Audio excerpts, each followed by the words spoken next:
everybody. I'm sitting here in a recording studio, Sound City, here in LA. And I thought I'd tell you the story about the day I wrote Bad Moon Rising. Well, when the second Creedence album came out in January 1969, I decided that I wanted to put the two best songs, Proud Mary and Born on the Bayou, on the same single. I did that because I always wanted to give the fans the best that I had at any time. A little time went by. Those two songs started to be played on the radio. And I took another look at the album and decided there really weren't any more tracks that were worthy of being the next single. So that meant I had to get busy and come up with something new.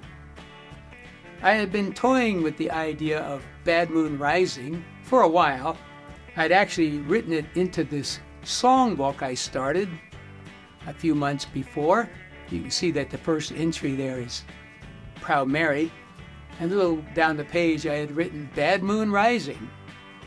Even after that I wrote Riverboat, which probably helped Proud Mary to get rolling. Thinking about the theme of Bad Moon Rising, it was inspired really by the way kids talked in those days.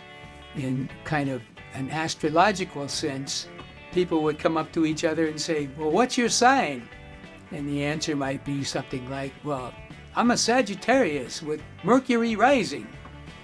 Whatever that means. It was very popular at the time. And so this meant that I had to get busy writing two new songs, which were Bad Moon Rising and Lodi, to be the next single.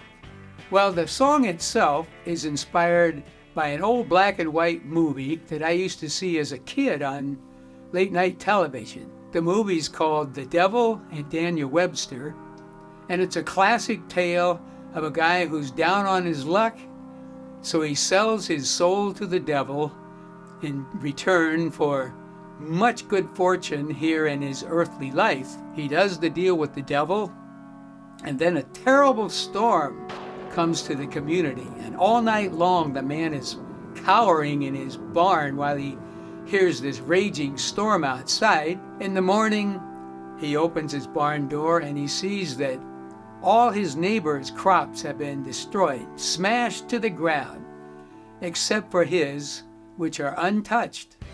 Well, musically, I set the song in the key of D. And this is a big deal in my musical life, so we got to back up a little bit so I can explain how we got here.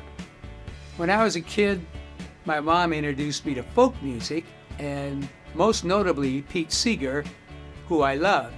Pete would often talk about a fella that influenced him, a guy named Leadbelly, or Huddy Ledbetter. Leadbelly played a 12-string guitar tuned down to the key of D, and it sounded huge. So at Pete's concerts, he would often mention Leadbelly, and he even played 12-string tuned down himself. By the time I got in high school, I got an acoustic 12-string guitar. I put a DeArmond pickup on it so I could plug it into an amp. And I would often use this setup as a feedback device so that while I was playing another guitar, I could bring in the 12-string just feeding back and making a drone sound. It was really interesting. Well, it was while Susie Q was on the radio that I reconnected with this D tuning idea. I was playing a show, and right in the middle of it, I tuned down the whole guitar to the key of D, played the one song I wanted to do with that setting, and then tuned the guitar back up to the key of E and finished my regular set. Well, I decided this was kind of awkward to have so much tuning stopping a show, and I needed a separate guitar to use for this detuning. So I went to a music store in San Francisco. I went through a few different models. I settled on a Gibson ES 175, just like this one, because it had a big acoustic body like this, and also electric pickups. It's kind of the best of both worlds. Well, I dove right into this detuning idea. On that album, I wrote Proud Mary Graveyard Train, and Bootleg using that setting. Of course, Proud Mary.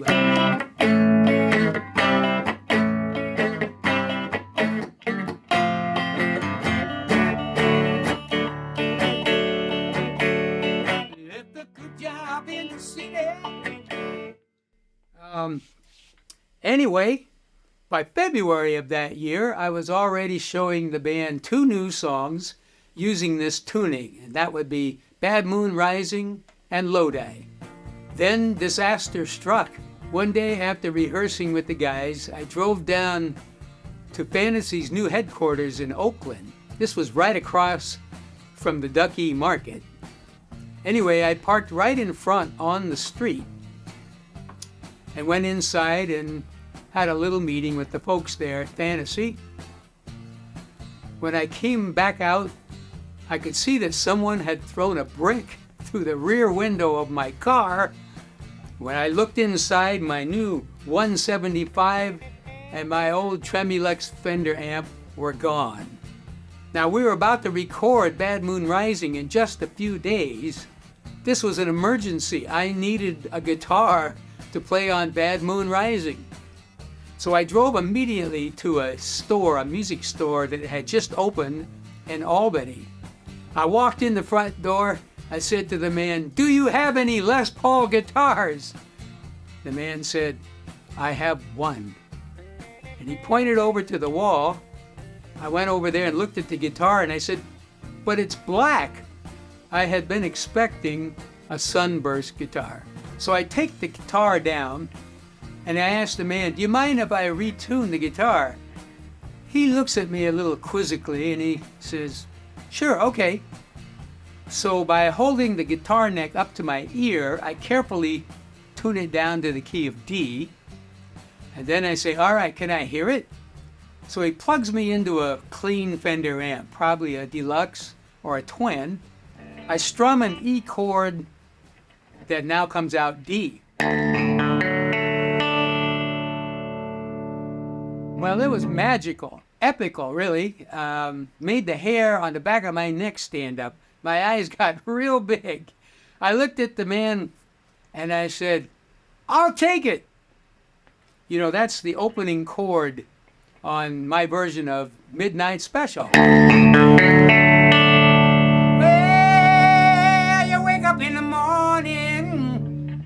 Anyway, that little event in a music store in Albany set me off on a lifelong love of Les Paul guitars. So the first record I made using this new guitar and this new tuning was Bad Moon Rising. Well, I dove pretty deep into this musical setup and continued using it right away.